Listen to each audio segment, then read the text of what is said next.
Hello friends, welcome to the research of knowledge. आज की इस वीडियो में हम नर्वस सिस्टम के बारे में पढ़ेंगे। वो सिस्टम जो हमारी पूरी बॉडी को कंट्रोल करता है। हमारी छोटी से छोटी, बड़ी से बड़ी एक्टिविटीज़ को कंट्रोल करने का काम किसका होता है? नर्वस सिस्टम का होता है। नर्वस सिस्टम बेसिकली नर्व्स को कंटेन करता है, नर्व सेल्स को कंटेन करता है और नर्व सेल्स को ही हम न्यूरॉन्स कहते हैं। न्यूरॉन्स के बिना नर्वस सिस्टम का कोई एग्जिस्टेंस नहीं होता और अगर बॉडी में नर्वस सिस्टम ही ना हो तो बॉडी किसी भी प्रकार की एक्टिविटी ही परफॉर्म नहीं करेगी। नर्वस सिस्टम में हम ब्रेन के बारे में पढ़ेंगे, नर्व्स के बारे में पढ़ेंगे और स्पाइनल कॉर्ड के बारे में पढ़ेंगे। अब बात करते हैं न्यूरॉन्स की। न्यूरॉन्स का काम मैसेजेस को, सिग्नल्स को डिलीवर करने का होता है, रिसीव करने का होता है from various parts of our body. Neurons जो है वो इलेक्ट्रिकल इम्पल्सेस को डेवलप करते हैं, इलेक्ट्रिकल सिग्नल्स को डेवलप करते हैं to provide signals to our body. फिर न्यूरॉन्स में कुछ ब्रांचेस होती हैं, कुछ जड़ें होती है जो रिसीव करती है, सेंड करती है सिग्नल्स को टू आवर बॉडी, जिनको हम डेंड्राइट्स और एक्सोम्स कहते हैं। डेंड्राइट्स और एक्सोम्स के नाम से हम इसको जानते हैं। फिर न्यूरॉन्स में न्यूक्लियस तो होता है, न्यूरॉन्स में न्यूक्लियस होता है। आप देख सकते हैं इस तरीके से, इस इमेज में न्यूक्लियस तो इसमें प्रेजेंट है, पर इसमें सेंट्रोसोम नहीं होता। सेंट्रोसोम के कारण ये जो न्यूरॉन है वो अपनी कॉपीज़ नहीं बना पाता, यानी कि अपने सेल को डिवाइड नहीं कर पाता, न्यूरॉन्स का डिवीज़न नहीं हो पाता सेंट्रोसोम के कारण। तो अगर हमारे ब्रेन के न्यूरॉन्स डैमेज हो जाए तो क्या होगा? अगर हमारे ब्रेन्स के न्यूरॉन्स डैमेज हो जाएं तो क्या होगा? न्यूरॉन्स जो होते हैं वो फ्रेजाइल होते हैं, can be damaged by pressure, stretch और कटिंग।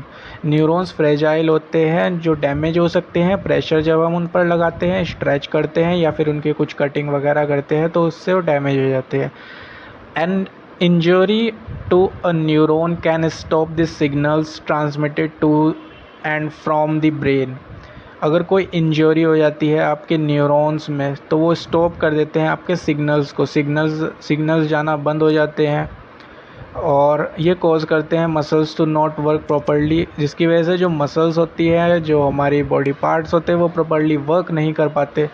और loss of feeling of injured area, अगर आपको कहीं चोट लग जाती है तो आपको फीलिंग होना बंद हो जाता है कि आपको दर्द महसूस नहीं होता, क्योंकि ये दर्द महसूस कौन कराएगा? न्यूरॉन से। तो इस तरीके से होता है हमारे nerve injuries can impact the brain, spinal cord और पेरिफेरल नर्व्स। जो नर्व इंजरीज होती है वो इम्पैक्ट करती है ब्रेन को, स्पाइनल कॉर्ड को और पेरिफेरल नर्व्स को। ब्रेन की को जो बोन्स होती है वो प्रोटेक्ट करती है, क्रेनियल बोन्स जो है वो प्रोटेक्ट करती है हमारी ब्रेन को। टोटल 8 होती है, ये मैंने आपको बताया था स्केलेटन सिस्टम वाले वीडियो में। अगर आपने नहीं देखा है तो वो आई बटन पे जा करके उसको देख सकते हैं। और इसमें क्या होता है? इथमॉइड होता है, एक स्फिनॉइड होता है, एक फ्रंटल बोन होती है, पैराइटल होती है, फिर टेम्पोरल बोन होती है, 2 टेम्पोरल बोन होती है, 2 पैराइटल बोन होती है, 1 ऑसिपिटल बोन होती है, जो 8 क्रेनियल बोन्स बना देती है। जब भी हमारी बॉडी लोकोमोशन करती है या कोई मूवमेंट करती है तो जो ब्रेन क्रेनियल बोन से ना टकराए, जो ब्रेन है वो हमारा क्रेनियल बोन से ना टकराए, उसके लिए ब्रेन के ऊपर एक मेम्ब्रेन की कवरिंग होती है जिसको हम मीनिंजिस के नाम से जानते हैं। किसके नाम से जानते हैं? मीनिंजिस। तो इस टाइप की एक कवरिंग होती है एक मेम्ब्रेन की, ताकि जो ब्रेन है वो क्रेनियल बोन से ना टकराए। मीनिंजेस जो होते हैं वो 3 टाइप से होते हैं। एक होता है आउटर मेम्ब्रेन जिसको हम ड्यूरामेटर कहते हैं, एक होता है मिडल मेम्ब्रेन जिसको हम एरेक्नॉइड कहते हैं, एक होता है इनर मेम्ब्रेन जिसको हम पिया मेटर कहते हैं। देख सकते हैं आप इस इमेज में, इस तरीके से एक मेम्ब्रेन होती है आपके क्रेनियल बोन्स से प्रोटेक्ट करके रखती है आपके ब्रेन को। पिया मेटर सबसे इनर मेम्ब्रेन होती है, ग्रीन कलर की, आप देख सकते हैं। एरेक्नॉइड, फिर इसके बीच में एरेक्नॉइड आता है, फिर आता है ड्यूरामेटर, उसके ऊपर क्या होता है? हमारा स्कल होता है। इस तरीके से हमारा ब्रेन का स्ट्रक्चर है। There are 3 parts of the brain. हमारे ब्रेन के 3 पार्ट होते हैं। एक तो फोर ब्रेन होता है, एक मिड ब्रेन होता है और एक होता है हिंड ब्रेन। देख सकते हैं इस इमेज में fore brain, mid brain. Fore brain जो है वो रेड कलर से है, मिड ब्रेन जो है वो पर्पल से है और हिंड ब्रेन जो है वो येलो कलर से है। इस तरीके से हम ब्रेन का 3 पार्ट में डिवीज़न करते हैं। फोर ब्रेन क्या करता है, प्रोसेसेस करता है सेंसरी इन्फॉर्मेशन को, हेल्प्स करता है रीजनिंग और प्रॉब्लम सॉल्विंग चीज़ों में ये फोर ब्रेन ये हेल्प करता है, और रेगुलेट करता है ऑटोनॉमिक और एंडोक्राइन और मोटर फंक्शंस को ये रेगुलेट करने का काम करता है। मोटर फंक्शंस, एंडोक्राइन फंक्शंस जो हो गए, ये सारे काम किस में होते हैं, फोर ब्रेन में होते हैं। मिड ब्रेन में क्या होता है, ये हेल्प करता है, रेगुलेट करता है मूवमेंट और प्रोसेसेस, ऑडिटरी और विजुअल इन्फॉर्मेशन।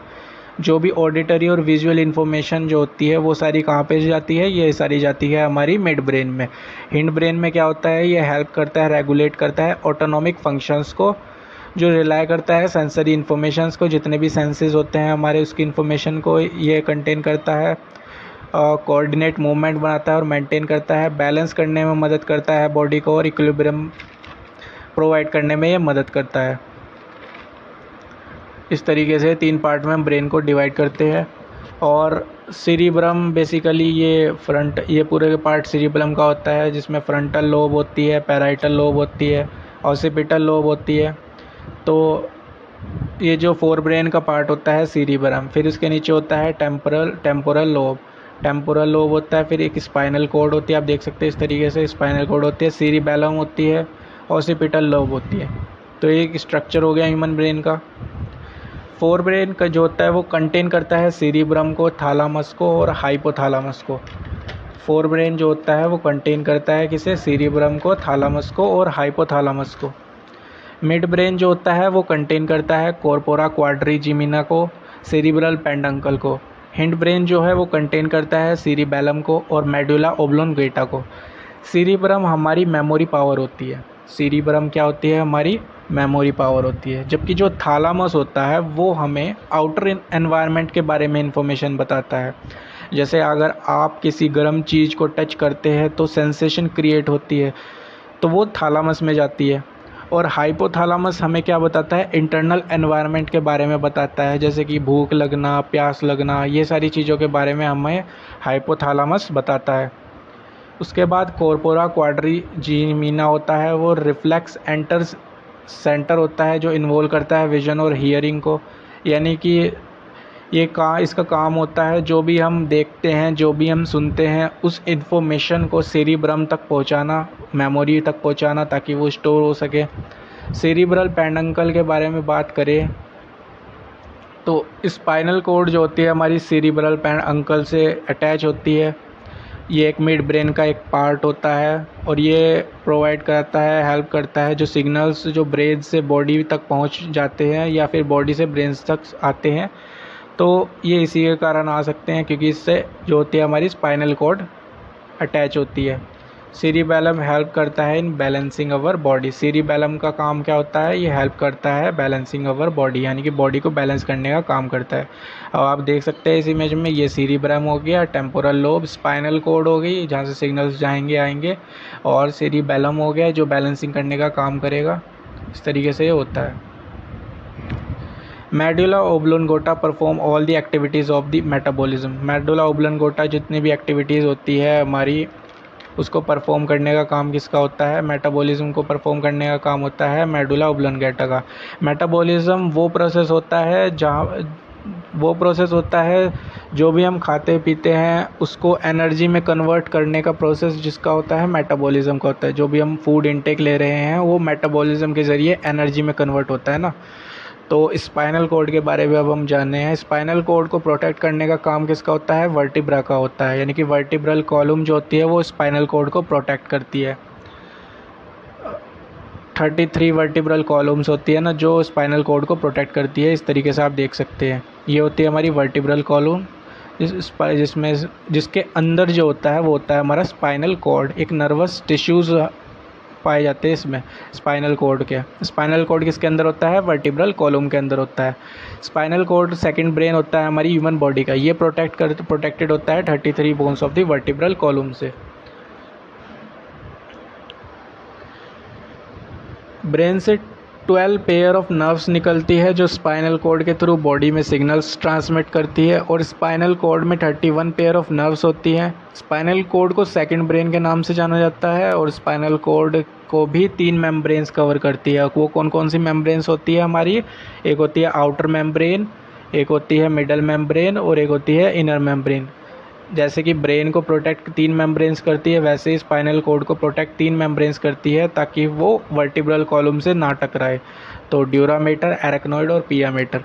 स्पाइनल कॉर्ड के काम होते हैं जैसे छींक आना, पल के झपकाना, ये सारे काम स्पाइनल कॉर्ड के होते हैं। कंट्रोल करता है बॉडी मूवमेंट्स को, फंक्शंस को, सिग्नल्स को from your brain to other body parts of your movements. Report करता है सेंसेस टू दी ब्रेन, यानी कि ब्रेन के सेंसेस को रिपोर्ट करता है। Signals from other parts of your body help your brain record and process और sensation like pressure और पेन। इन सब के बारे में कौन इन्फॉर्मेशन देता है, हमें पहुँचाता है स्पाइनल कॉर्ड के थ्रू ही जाती है। पेरिफेरल नर्वस सिस्टम के बारे में बात करें, what does the peripheral nervous system do. Peripheral nervous system का काम क्या होता है, ये कनेक्ट करता है सेंट्रल नर्वस सिस्टम को टू द ऑर्गन से, लिम्स से और स्किन से। ये कैरी करता है सेंसरी और मोटर इन्फॉर्मेशन को to and from the central nervous system. ये रेगुलेट करता है इनवॉलंटरी बॉडी फंक्शंस को, लाइक हार्ट बीट हो गया, ब्रीथिंग हो गया। ये एलो करता है ब्रेन को, स्पाइनल कॉर्ड को to receive send information to other areas of the body. तो ये सारे काम किसके होते हैं, हमारे पेरिफेरल नर्वस सिस्टम के होते हैं। ये सारे काम किसके होते हैं, हमारे पेरिफेरल नर्वस सिस्टम के होते हैं।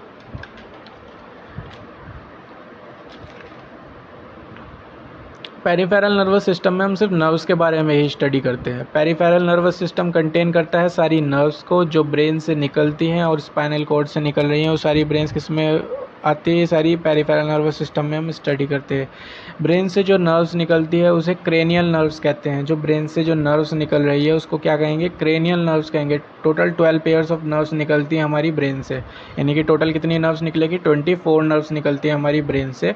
स्पाइनल कॉर्ड से कितनी नर्व्स निकलती है, 31 पेयर ऑफ नर्व्स निकलती है स्पाइनल कॉर्ड से, यानी कि टोटल कितनी है, 62 नर्व्स निकलती है हमारी स्पाइनल कॉर्ड से, जिसको हम स्पाइनल नर्व्स कहते हैं। पेरिफेरल नर्वस सिस्टम को हम 2 पार्ट में डिवाइड करते हैं, एक तो ऑटोनॉमिक नर्वस सिस्टम हो गया और एक होता है somatic nervous system. Autonomic nervous system क्या होता है, ये इनवॉलंटरी मूवमेंट्स को कंट्रोल करता है, यानी कि उन सिस्टम्स को कंट्रोल करती है जिनको कंट्रोल आपके हाथ में नहीं है, जिनका कंट्रोल आपके हाथ में नहीं है। जैसे अगर मैं बात करूँ कि हार्ट बीट हो गया, ये आपके कंट्रोल में नहीं है। सांस लेना हो गया, ये आपके कंट्रोल में नहीं हो गया। सुनना हो गया, ये आपके कंट्रोल में नहीं है कि हाँ वो हम सुनेंगे। तो ये सारी चीज़ें जो भी होती है वो जो आपके कंट्रोल में नहीं होती, वो सारी ऑटोनॉमिक नर्वस सिस्टम का पार्ट होती है। सोमैटिक नर्वस सिस्टम का पार्ट वो होती है जो चीज़ें आपके कंट्रोल में होती है, जैसे कि मूवमेंट ऑफ हैंड्स, आप अपने हाथ हिला सकते हैं, अपने पैर हिला सकते हैं, अपनी जीभ निकाल सकते हैं। तो इस तरीके से जो भी एक्शंस आप परफॉर्म करते हैं सोमैटिक नर्वस सिस्टम के अंडर आते हैं। कुछ फैक्ट्स के बारे में जान लेते हैं ब्रेन के। जो वेट होता है एडल्ट ह्यूमन ब्रेन का, वो रेंज करता है फ्रॉम 1.2 टू 1.4 kg का होता है। Average weight of the male जो होता है, मेल ब्रेन का, जो मेल ब्रेन होता है वो थोड़ा सा ज़्यादा होता है उसका वजन as compare to the females. About 75% of the brain is made up of water. जो 75% जो है हमारा ब्रेन वो वाटर से बना हुआ होता है। This means that dehydration even in small amounts can have a negative impact on our brain function, यानी कि अगर डिहाइड्रेशन होगा तो वो नेगेटिव इम्पैक्ट करता है हमारे ब्रेन फंक्शन में। The brain of a human contains approximately 100 billion neurons. जो ब्रेन होता है वो 100 बिलियन न्यूरॉन्स को कंटेन करता है। Human brain is loaded daily with 34 GB of information. एक दिन में आपका human brain 34 GB of information तक स्टोर कर सकता है। Human brain gets smaller as we get older. Human brain जो होता है वो छोटा होता जाता है जैसे जैसे हम बड़े होते जाते हैं, बूढ़े होते जाते हैं। तो जो ह्यूमन ब्रेन फिर हम जैसे जैसे बड़े होते जाते हैं तो हमारा जो ह्यूमन ब्रेन है वो छोटा होता जाता है। This usually happen sometimes after the middle age. Your brain uses 20% of the oxygen. जो आपका ब्रेन है वो 20% ऑक्सीजन यूज़ करता है और ब्लड यूज़ करता है फ्रॉम योर होल बॉडी। अगर आपको ये वीडियो अच्छी लगी हो तो इस चैनल को सब्सक्राइब ज़रूर करिएगा, क्योंकि अगर आपका सपोर्ट होगा तो ही ये चैनल ग्रो कर पाएगा, जिससे मुझे मोटिवेशन मिलेगा ऐसी ये अच्छी वीडियोस आपके लिए लाने के लिए। Thanks for watching.